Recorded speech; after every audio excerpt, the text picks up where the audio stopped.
Сайн байцгаана уу? Доктор подкастын өнөөдрийн дугаарт натур мэд эмнэлгийн сэргийн засах төвийн тулгуур эргэтэн тогтолцооны сэргийн засах эмчилгээний эмч загвар сур эмч байна оролцож байна. Өнөөдөр бид хоёр өвдөгний үе солих мэдсэл болон түүний дараах сэргийн засах асуудлын талаар сэргийн засах эмчилгээний талаар ярилцсанаа. Манай өнөөдрийн подкастт орж байгаа загвар сур эмчтэй маш их баярлалаа.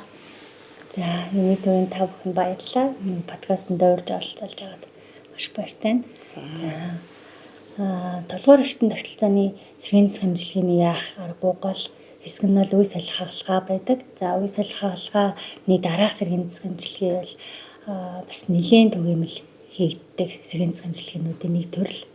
За, үе солих хаалгаа болохоор ерөөдөө үений нээлттэй болон дурангийн гэсэн хоёр төрлийн хаалгаа хийгддэг. За, нээлттэй хаалгааны төрөлд нь болохоор үе солих мэдсэлийн хаалгаа ордог. За, үе болохоор бүтэн сольдог, бас хэсэгчсэн сольдог. За, үе солих хаалгаануудаас хамгийн түгээмэл тохиолддог хаалгаануудын нэг нь бол өвдөгний үений солих хаалгаа. Дэлхийд дунджаар 6000 гаруй энэ төрлийн хаалгаа хийгдэж байна гэсэн тоо баримт байдаг. За, Монгол ч гэсэн сүүлийн үед үе солих хаалгааны орох давтамжийн тоон юм маш нэмэгдэж байгаа. За, хоёрдугаар болохоор төвхний үений солих хаалгаа ордог байгаа. За, үе солих хаалгаа ерөөдөө орох хүмүүсийн тоо нэмэгдэхээр сэргийн засахын тусламж үйлчилгээ авах өвчтнүүдийн тоо бас нэмэгддэг. Ер нь сэргийн засах эмчилгээг заавал өвдөгний үеийн хаалгааныхаа дараа хийх ёстой. Эсвэл урдчилж бас сэргийн засах эмчилгээнд явж байгаа хаалгаандаа орвол илүү үр дүнтэй гэдэг юм болов уу? Сэргийн засах эмчилгээний бас гол онцлог нь яг хаалгааны дараа зөвхөн хийгддэг эмчилгээ биш. За, хаалгааны өмнө бас тухайн хүний бие махбодын байдлыг үнэлээд, за тэгээ хаалгаанаас өмнөх биеийн байдлыг нь бэлдэх, ерөөдөө тухайн хүний аюулгүй байдалд нь сургах, за хаалгааны дараах эрүүл мэндийн боловсрол олгох гэх мэтчлэн хаалгааны өмнөх сэргийн засахын тусламж үйлчилгээг бас явуулдаг. Ингэснээрээ нэг хаалгааны дараа тухайн хүний хүндрэл болон тэгээд эргэн сэргэх хугацааг нь богиносгож өгдөгөр онцлогтой. Тэгвэл ер нь хүмүүс хаалгаанд орно гэж төлөвлөж байгаа бол заавал урьдчилаад сэргийн засах эмчилгээ хийх юм бол хаалгааны дараагийн эдгэрлийн процесс нь хурдан явагддаг гэж ойлгох юм тий.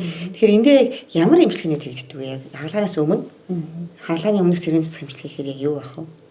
За, сэргийн засах эмчилгээний хувьд тухайн хүний яг нэг эргийн хэвийн амьдралдаа эргэн ортол болон нийгмийн амьдралдаа эргэн орох, эргэн хэвийн байдалтай эргэн орох. За, тэр хугацааны хүртэл бас ерөөдөө дээд хэмжээнд нь хүртэлтэй тухайн хүн хэр сэргэж чадах хэмжээний хүртэл нь тэр болтол нь үргэлжилдэг юм урт хугацааны эмчилгээ, цогц эмчилгээ болж өгдөг. За, сэргийн засах эмчилгээний хувьд болохоор хаалгааны яг орноос буугаал яг тэр хугацаанаас эхлээд шууд сэргийн засах эмчилгээ явагдаж эхэлдэг. За, тэгээд шархны менежмент гэж эхлэх болдог сэргийн засах эмчилгээний өршлөлтөд явдаг. За, эрт үеийн сэргийн засах эмчилгээнд ерөөдөө хаван буулгах, шархны менежмент, за тэгээд хөдөлгөөний хязгаарлагдсан үений далайзыг нэмэгдүүлэх, булчингийн хүчийг сайжруулах гэх мэт сэргийн засах эмчилгээнүүдийг тухайн хүнд үйл ажиллагааны алдагдлыг эхлээд үнэлнэ. Тэр ямар алдагдaltaй байгааг нь тодруулаад тэнд нь чиглэсэн эмчилгээнүүдийг эрт үеийн зорилго болон хожим үеийн зорилго гэж хоёр тавиад тэгээд түүндэд тулгуурлан эмчилгээг 60 бүтээдэг гэх юм уу? Сэргийн засах эмчилгээний 60-ыг бүтээгээд тухайн хүнд чиглэсэн эмчилгээнүүдийг хийж эхэлдэг. Тэгэхээр яг ер нь бол мэдсэл хийлэгчээд мэдслийн орноос буугаад ер нь сэргийн засах эмчилгээ эхлэх юм биш тий. Харин яг өмнө нь хийдэг эмчилгээ нь ямар эмчилгээ байх вэ? Хаалгаанд бэлддэг нь бие махбод болгоно харилцан адилгүй биомеханик эргэн сэргэх хугацаа нь өөр байдаг. Жишээлбэл насны ангиллаас шалтгаалаад ч юм уу тухайн хүний биеийн физиологийн онцлог, ажил мэргэжлээс шалтгаалаад ч юм уу тэрнээс шалтгаалаад тухайн хүний эргэн сэргэх хугацаа хүн болгонд харилцан адилгүй өөр байдаг. Тэрэнд нь тулгуурлаад тэр хугацааг нь аль болох богинохон байлгах гэдэг зорилгын үүднээс сэргийн засах эмчилгээг өмнө нь хийгддэг гэсэн үг. Тэр нь болохоор тухайн хүний үйл ажиллагааны чадварыг эхлээд үнэлээд энэ хүн энийг иймэрхүү алдагдaltaй байжгаад одоо юм хаалгаанд орж байгаа юм байна. Хаалгааны дараах бид нэр процедурыг ийм гэж явах юм байна гэдэг юмыг эхлээд үнэлэх шаардлагатай гэсэн. Хаалгааны өмнө үнэлэх шаардлагатай. Тэгэх юм бол тухайн хүнд нь чиглэсэн хаалгааны дараах хүндрэлээс сэргийлж чадна. За, тэгээд эдгэрэлтийн тэр нэг биомеханикийн эргэн сэргэх хугацааг нь бид нэр богиносгож өгөх зорилгын хугацаанд зорилго тулгуурлаж сэргийн засахын өмнөх амжилтуудыг хийдэг. Тэр нь болохоор тухайн хүний хийж чадахгүй байгаа зүйлүүдэд нь тулгуурласан, тэрийг нь дэмжих тий. За тэр нь хаалганы дараах тэр зүйлүүдийг хэрхэн даван туулах вэ гэдэгт нь одоо бэлтгэж өгөх имчилгээ гэх юм уу? Одоо жишээлбэл ямар имчилгээ байхад булчингийн сулалт юм уу? Одоо яг хийдэг имчилгээнүүд нь одоо шарлах хийдэг юм уу? Массаж хийдэг юм уу? Тэгээ тэр өмнөх имчилгээ гэхээр юу байх вэ? Тухайн нөгөө үйл ажиллагааны чадвар гэж байгаа байхгүй юу? Тухайн одоо үйл ажиллагаа гэдэг өдөр тутмын үйл ажиллагаа гэж яриад байдаг хүмүүс тухайн тэр нь болохоор нөгөө суух, алхах, шат ашиглах, таяг ашиглах тэр өдөр тутмын хувцлах тэр бүх үйл ажиллагаануудтай хэрхэн яаж оролцож байна гэдэг дээр нь тулгуурлаад тэрний чадахгүй байгаа зүйлүүдийн илүү тэнд нь чиглэсэн тасалбарууд хийж өгдөг гэсэн үг. Өмнө нь бэлтгэж өгдөг гэсэн. Тэгэх юм бол хаалганы дараах тэр нөгөө чадахгүй байгаа зүйлүүдийг чаддаг болоход нь бид нэр туслахын тулд одоо дасгал хөдөлгөөн ерөөдөө л хөдөлгөөн заслын имчилгээ хамгийн гол имчилгээ байдаг. Одоо сэргээн засгийн өмнөх имчилгээ. За тэгээ бас зайлшгүй гол зөв нь бол эрүүл мэндийн боловсрал болгох. Хүмүүс болохоор ингэж боддог. Хаалганы дараа одоо би шууд идэгчнэ гэж ойлгоод идэг. Би ингээ үе солиулчих юм чинь би шууд л ингээ цэн үетэй болоод явчихна гэж ойлгоод идэг. Тийм биш. Гол нь энэ чинь нөгөө нэг таны үе сольж байгаа ч гэсэндээ гүйцэтгэж байгаа тэр үйл ажиллагаа хийж байгаа тэр хүч булчингийн хүч тэр юм чинь та өөрөө сэргээх ёстой гэдэг юмыг аягүй сайн боловсрал болгож эхэлж тухайн хүнд өгөх ёстой байдаг. Тэрийг сайн ойлгоцсон хүн хаалганы дараа сэргээх чадвар нь маш өндөр байдаг. Тэгэхээр хагалгаа хийж байгаа бол зөвхөн тэр үеийг сольж байгаа учраас сольж байгаа болохоос таны ингээд булчин сэрэмжийн одоо сэргийн гэсэн үг биш байна шүү. Тэгэхээр тээг бол дасгал хөдөлгөөнөөр физик имчилгээгээр л одоо сэргийн засаж өөр дээр ажиллаж ижил одоо хурдан хугацаанд алхаж сурна гэсэн үг үү тий. Ерөөхдөө тухайн хүн өөрөө хичээл зүтгэлтэй сайн байгаад өөрийгөө даачлаад тий тухайн хүнд хийж чадах зүйлүүдээ би өөрөө мэдсэн, өмнө нь үнэлсэн байгаа тодорхойлцсон тий. Тэрийг хаалганы дараа би энэс илүү сайжрах хэрэгтэй гэдэг юм дээр тулгуурлаад явчих юм бол тухайн хүн өөрийгөө би ийм байжгаад ийм болсон шүү гэдэг дээр айгүйх ойлгоод тэрийг үр дүнгээ ойлгож эхэлдэг. Тэгэхээр мэдээж хүн болгоны бие шалтгаалаад сэргээн засах хугацаа өөр хальтаа. Гэхдээ дунджаар одоо сэргээн засах имчилгээнд ороогүй хүн болгоны дунджаар тэг тооны дараа алхаад ингээд яваад өвдөлттэй байдаг ч юм уу. Сэргээн засах имчилгээнд орсон бол тэр хугацаанд ингэж байг өсдөг гэсэн тийм тоонууд юу байдаг вэ? Яг хугацааны хувьд л ерөөдөө хаалганы дараах 21 хоногтой ерөнхийдөө хүний биеийн жин хөл дээрээ аваад алхаад ингээд хангалттай явцсан байх хэрэгтэй гэж үздэг. Гэхдээ энэ хугацаа бол хүн болгонд харилцан адилгүй. Нөгөө сэргээх хугацаа нь өөр гэж ярьсан тий.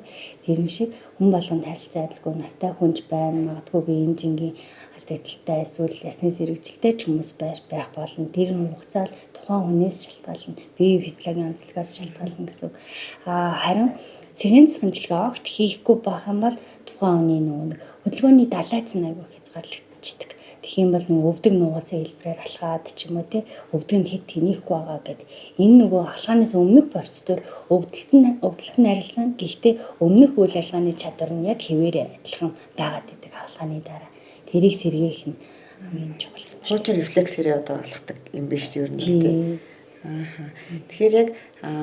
Тэгэхээр одоо яг энэ сэргээн засах дээр ямар имчилгээнүүд хийх хүмүүс магадгүй шарлаа хийдэг юм болов массаж хийдэг юм болов гэд гайхчихж магадгүй яг сэргээн засах имчилгээ хийхээр одоо яг ямар имчилгээнүүд хийгддэг вэ?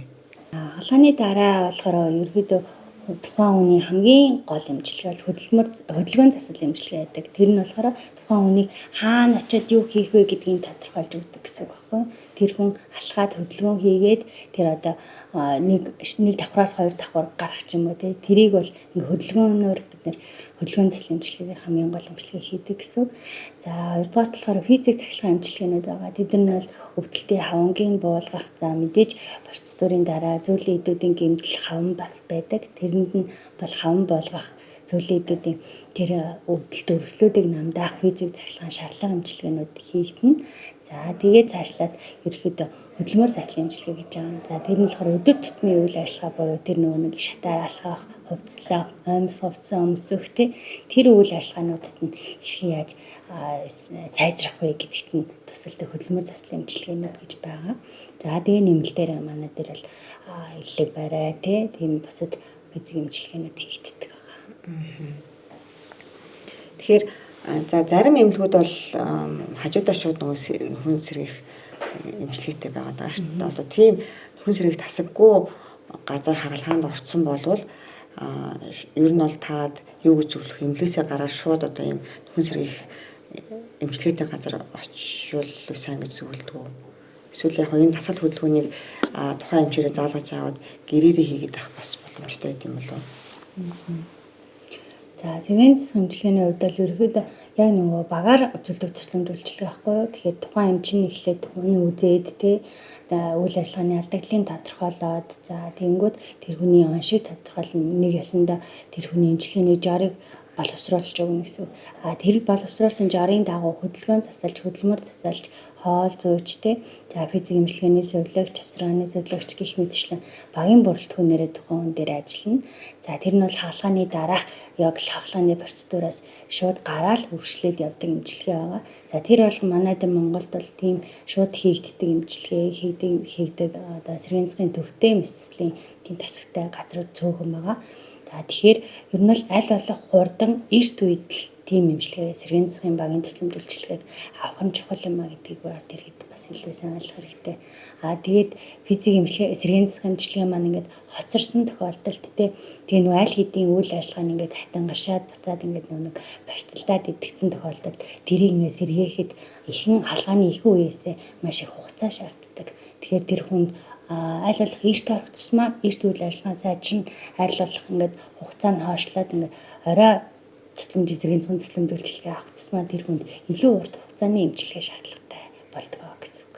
Аль болох эрт өвдөө хэрвээ мэдээж эмнэлгээ сонгохдоо хажуудаа тийм нөхөн сэргийх эмчилгээтэй эмнэлэг сонгуул сайн юм байна. Мэдээж хүн болгонд боломж өөр учраас хэрвээ зүгээр тийм эмчилгээ байхгүй эмнэлэгт хийгдэх юм бол дараа нь нэг энэ нөхөн сэргийх үйлчлэгээ үзүүлдэг танаагч юм газар руу аль болох ойрын хугацаанд, богино хугацаанд явах юм бол хурдан сэргийх магадaltaй болох нь шүү дээ.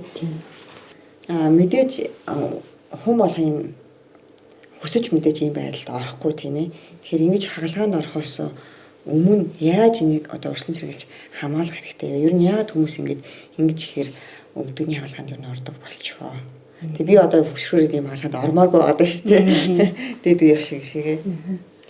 За, үйл ажиллагаа хагалгаанд орох хүмүүсийн жил өргөцсөн нэмэгдэж байгаа гэж байгаа тийм.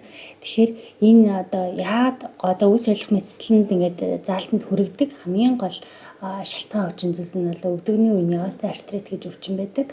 За энэ болохоор яс үеийн өрөвсөлт тийм архаг дамжих явцтай анхлаад мөгөөрс идэг гэмтээгээд явандаа ясны бүтэц зөд өөрчлөлт ороод ингээ үений гажилтанд үүсгээд ингэснээрээ нэг үйл ажиллах заалтанд хүрээд байгаа ийм гол шалтгаан байхгүй. Тэгэхээр нөгөө үений гажилт буюу тэр өвдөгний үеийн остеоартрит гэдэг өвчин яагаад үүсэж байгаа юм бэ гэдгийг тайлаар ярил. Тэр өвдөгний үеийн остеоартрит гэдэг чинь архаг тийм дамжих явцтай өвчин хэлээд байгаа. Тэгэхээр энэ өвчний гол шалтгаан нь болохоор насжилт байдаг, мөн ясны сэргэжилт байдаг. За тэгээд энэ нэг ажил хөдөлмөрийн хүнд нөхцөл гэж үздэг. За бас үеийн өрөвсөлт өвчнүүд гэж үздэг. За тэгэхээр Монголын нөхцөл байдалд болохоор арай нөгөө эрсдэс уур амьсгалтай цаг үеийн нөхцөл бас илүү их нөлөөлдөг гэж үздэг. За тэгээ монголчуудын аж ахуй амьдралын соёл бас нөлөөлнө. Үүнд нь бол одоо бид нар мал аж ахуй эрхэлдэг тий нөгөөдөө газар тариалан эрхэлдэг тий тэгээд дээрээс эрсдэс уур амьсгалтай гэдгээс шалтгаалаад энэ өвдөгний үеийн остеоартрит монголчуудын дунд илүү их байгаад байгаа шалтгаан юм байдаг. Тэгэхээр яаж урьдчилан сэргийлэх вэ? Одоо жишээлбэл за манай ээж хүмүүс ч юм уу те өвдгөр хатгуулаад эхэллээ гэж тэгдэг шээ тий. Тэгээд нэг тийм шинж тэмдэг өгөөд эхэлж байгаа хүмүүс хагалгаанд ортлоо хүндрэхгүй тулд одоо юу хийх ёстой вэ? За нөгөө өвдөгний үеийн остеоартрит гэдэг өвчин байгаа гэж хэлсэн тий. Тэрэндээ ингээд нэг үүсэж байгаа гол хүчин зүйлс нь насжилт бол ясны сэргэжилт, үений архаг өрөвсөлт өвчнүүд гэдэг хэлсэн. Тэгээ энэ болохоор нөгөө илүүдэлч юм бас хамгийн их чухал нөлөөтэй байгаад байдаг. За жинхэнэ илүүдлээс шалтгаалаад нөгөө нэг механик ачаал өвдгөн дээр хамгийн их өгдөг гэсэн. Өвдгөн дээр механик ачаал өгөхөөс гадна тэр нөгөө өвдгөний нөгөө төрөх байдлыг өөрчилж эхэлдэг гэсэн. Хүмүүсийн одоо хэлж занснаар нөгөө XO хэлбэрийн өвдөг үений эмгэг төрхтэй хөлн ингээд хэлбэрийн ингээд ярьдаг штэ тий. Тэгээ тэр нь болохоор механик хэлбэрийн нөгөө нэг гажилтуудыг үеийн дээр үүсгдэг байхгүй. За тэгэх юм бол одоо жишээлбэл вирус буюу тэр нөгөө өвдөгний гадаг шилжсэн байдал буюу нөгөө өвөг хэлбэрийн өвдөг гэж аваад байгаа байхгүй. Тэр хэлбэрийн өвдөг нь болохоор өвдөгний дотор хэсэгт хамгийн их ачааллыг өгдөг онцлогтой байгаа байхгүй. Вирус хэлбэрийн өвдөгний дотор хэсэгт хамгийн их ачаалал өгөхөөр өвдөгний тэр одоо анатомийн хувьд бол өвдөгний дотор жиргэвч мөгөөрс гэж байгаа. Тэр жиргэвч мөгөөрсийг гэмтээгээд дэлгэгдүүлээд эхэлдэг гэсэн үг. Эсвэргээрээ вирус буюу нөгөө X хэлбэрийн хөлтэй одоо хэлбэртэй байх юм бол өвдөгний гадна талд хамгийн их ачаалал өгөөд гадна талын жиргэвч мөгөөрс, гадна талын тэр зөөлөн эдүүдийг илүү их механикаар дарж гэмтээгээд идэг гэсэн үг. Тэр хэлбэрийг ингээд бид нэр тухайн хүнд илрүүлээд одоо тэр тухайн хүнд энэ талдаа илүү ачаалал өгөх гээд байгаа юм байна гэдгийг тодорхойлоо сэргийн засгийн эмчийн үзэлгээр гаргаад ирэх юм бол тухайн хүний тэр биеийн шилжих байрлал те одоо тэр тухайн хүнд нь аль булчингийн илүү сайн чангалах хэрэгтэй юм байна. Аль ингээд тэнцвэрт байдлыг хадгалж биеийн зөв төрх байдалд нь шилжүүлэхийн төлөө тэр сэргийн засгийн эмчилгээнүүдийг хийж эхэлдэг. Тэгэхээр яг аль нэг талдаа ачаал өгч байгаагаас нь шалтгаалаад нөгөөдлийнх нь булчингийг хөгжүүлэх ч юм уу те эсвэл суллах тийм физик эмчилгээнүүдийг сэргийн засгийн эмчилгээнүүдийг хийгээд эхлэхээр хэлбэрийн буцаа байранда орж болно гэсэн үг юм биш юу нэ тий. Тэгэхээр ачаал жигд ирээд одоо аль нэг талдаа ачаалахгүйгээр урьдчилан сэргийлэх одоо хаалганд орохоос урьдчилан сэргийлэх боломжтой гэж ойлгож болох ба тий. Тийм байна. Ерөөсөө энийг нөгөө сэргийн засгийн эмч мэрэгчлэтнүүд бол тухайн алхааны үнэлгээ гэж хийдэг. Алхаа болон төрх байдлын үнэлгээ хийж ийн. Тэгээд хараад тухайн алхааны аль фаз, аль үе шатн дээр хамгийн их алдагдaltaй байна. За биеийн төрх байдал нь аль тэгш хэмнэлт байдал нь алдагдсан байна гэдгээс шалтгаалаад тухайн дэмжлэгийн жарыг бүтээгээл тэрийг нь аль болох засах чиглэл зорилгот чиглэлээ дэмжлэгийг явуулдаг гэсэн үг. Нөхөн сэргийн хэмжлэгээ яг мэдээж яг эмнэлэг дээр очиж юм уу сувлал дээр очиж хийлэхэд ойролцоогоор хэд хоног хийлэх вэ? Тэгээд бас гэртээ мэдээж өөрчлөлтөд хийх л байх л та. Бас хүний нөгөө тухайн хаалгааны нөхцөл байдлаас шалтгаалаад өөр байгаа гэдгийг ойлгож байгаа. Гэхдээ ер нь дундаж хугацаа тий ойролцоогоор хэд хоног ер нь яг эмнэлэг дээр юм уу сувлал дээр очиж энэ нөхөн сэргийн хэмжлэгийг ер нь хийлээдэг вэ? Дараа нь эсвэл ингээ гэрээсээ ч юм уу яваад өдөр болгоо очиод хийлгээд байх боломжтой байд юм уу? За мэдсэл буюу үе солих хаалганы дараа эрт үед бол ерөнхийдөө эмнэлэгт хэвтийн шархны халдвар янз бүрийн юмнаас сэргийлээд эмнэлэгт хэвтийн эмчилүүлж авах хугацаанд сэргийн засгийн эмчилгээ төслийн үйлчлэгийг авсарч авал зүгээр байдаг. За тэрнээс тэр хугацааны хувьд бол за манай эмнэлэгт бол за 7-аас 14 хоногийн хугацаанд яг энэ төрлийн сэргийн засгийн төслийн үйлчлэгийг үзүүлдэг.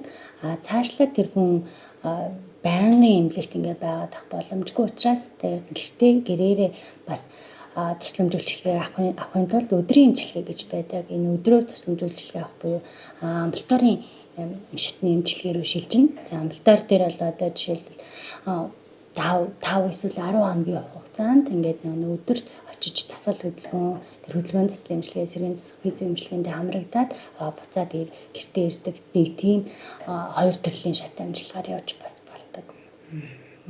Гэхдээ ер нь бол за нөхөн сэргийн хэмжлэгээнүүд ерөнхийдөө ингээд дууслаа тий. За ингээд ойролцоо нэг сар болох юм биш нийтдээ тий.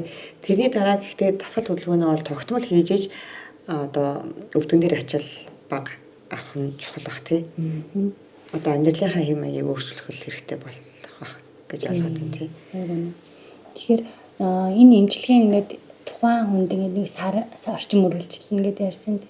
Яг ингээд сарын хугацаанд тэр хүний ингээд бүхэл бүтэн биомеханик өөрчлөгдөх боломжгүй тэр хүндээ. Тэгэхээр ингээд байнга өргөжлүүлээд тэр хүн маань тэрэндээ чиглээд хийж явах хэрэгтэй гэсэн. Одоо биеийн хүчний чадвар бага байсан бол тэрийг хамгийн дээд түвшинд хүртэл нь тэр одоо дасгал хөдөлгөөнөө байнга хийж ин доктортой хийж ин гэсэн. Тэгээ өвдөгний сальсны дараа өвдөгний үений докторгүй байдал гэж юм ажиглагддаг. За өвдөгний үений докторгүй ахаар хүмүүс айгүй айцтай байгаад байдаг. Би ингэж унчихгүй нөгөө нэг сальсан үе маань гэмтчихгүй гэдэг айцтай байгаад байдаг. Тэгээд тэр доктортой байдлыг хангахын тулд тэр дасгал хөдөлгөөн заслын эмчилгээг байнгын тууштай хийж ийж тэр нөгөө өвдгийг давж бэхэлсэн одоо тэр ширмэс холбоосууд маань илүү сайжраад өвдөг өөрөө доктортой болоод тэр хүн өөрийн юм шиг өөрийн эрхтэнтэйгээ байгаа юм шиг мэдрэмж төрж эхэлдэг. Тэр хүртэл хугацаанд тэр хүн өөрөө маш сайн хичээж гэртээ байнга өргөжлүүлээд хийж явах хэрэгтэй гэсэн.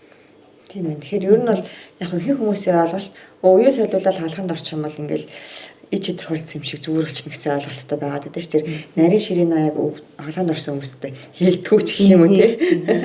Тэгэхээр тэр бол тэгэл шууд хаалханд ороод зүгээр болно гэсэн үг биш.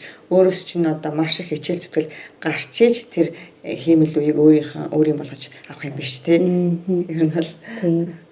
Халааны дараа нөгөө хүмүүс амьдралын чанар хамгийн сайн дээшлдэг гэж үздэг. Одоо сэргийн засгийн багийн гол зорилго болохоор тэр тухайн хүн одоо өвдөгний үе нэгэнд бүтцийн өөрчлөлтөнд ороод яс үений өөрчлөлтөнд ороод гэмтсэн байгаа шүү дээ тий. Тэр ингээд өвдөгтэйгоо тэр хүн одоо 30 жил амьдрах тий. Хэрвээ өвдөгний үеэ солиулсны дараа сэргийн засаг тусламж үйлчилгээг яг ингээд багийн тусламж үйлчилгээг аваад өөрөө хангалттай хичээж чадах юм бол тэр хүн ингээд ирүүл яг бие махбодтой юм шигээр дахиад 30 жил амьдрах тий. Тэр ингээд юу чи амьдралын чанар гэдэг зүйлтэнд маш чухал нөлөөтэй байдаг. Энэ сэргийн засгийн. Тэгээ хаалганд орохоор хүмүүс бас айгаад байдаг. Тэгээ хэрвээ үнэхээр бүтцийн өөрчлөлтөнд орсон хаалганд орох заалттай бол тэр хүн хаалганд орсноороо амьдралын чанар гэдэг зүйлд маш их дээшлэнэ гэдгийг бас ойлгох хэрэгтэй байдаг. Тийм ээ. Амьдралын чанар бол хамаагүй дээшлэн. Гэхдээ өөрөө ч бас жоохон хичээлж зүтгэл гарах юм байх шүү. Дасгал хөдөлгөөн хийх юм байна. Нөхөн сарын хэмжлэгийн заавал явах юм байна гэдэг бас тэгээ олж авсан л дээр юм байна л да. Тэгэхгүй бол яг хөвчлэн л зүгээр болчихно. Хаалханд ороод хамаг асуудал шийдчихэн дээ гэсэн нэг ойлголттой байгаад байгаа шүү дээ. За тэгэхээр одоо өвдүүдийн нэг жоох хатгаж ийн гэл хүмүүс яваад байна шүү дээ. Тэгэхээр яг ямар үед нь хизээ ямар эмчтэр очиж үзүүлэх юм бэ? Тэгээд хийгдэг онцлогоонууд нь одоо ямар онцлогоонууд хийгдэж өөрийгөө одоо мэдэх вэ? За шинжилгээний онцлогооны тал дээр бол өвдөгний үе ерөнхийдөө артрит үений эмгээг оншилдаг шинжилгээнүүд байдаг. За эрентгийн шинжилгээ, MRI шинжилгээ, за тэгээд сүүлийн үед яс булчингийн хит авийн шинжилгээ хийгдэж байгаа. За үений артроскопи буюу үений дөрөнгийн шинжилгээнүүд ч бас хийгддэг. За энэ олон төрлийн шинжилгээ нь хамгийн түгээмэл гэдэг нь эрентгийн зургийн шинжилгээ байдаг. Бүх эмнэлгүүдэд байдаг тийм.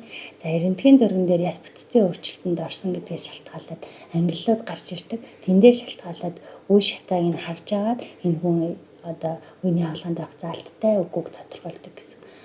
Тэрнээс гадна бид нэр одоо сүүлийн үед MRI шинжилгээ хамгийн их хүмүүс хийлэгдэг болсон тийм. За MRI шинжилгээгээр бол яс зөөл яс гэхээс илүү үений бүтцийн зөөлийн эдүүдийг илүү оншилдаг дүгнэлт өгдөгөөр онцлогтой байдаг штэ тий.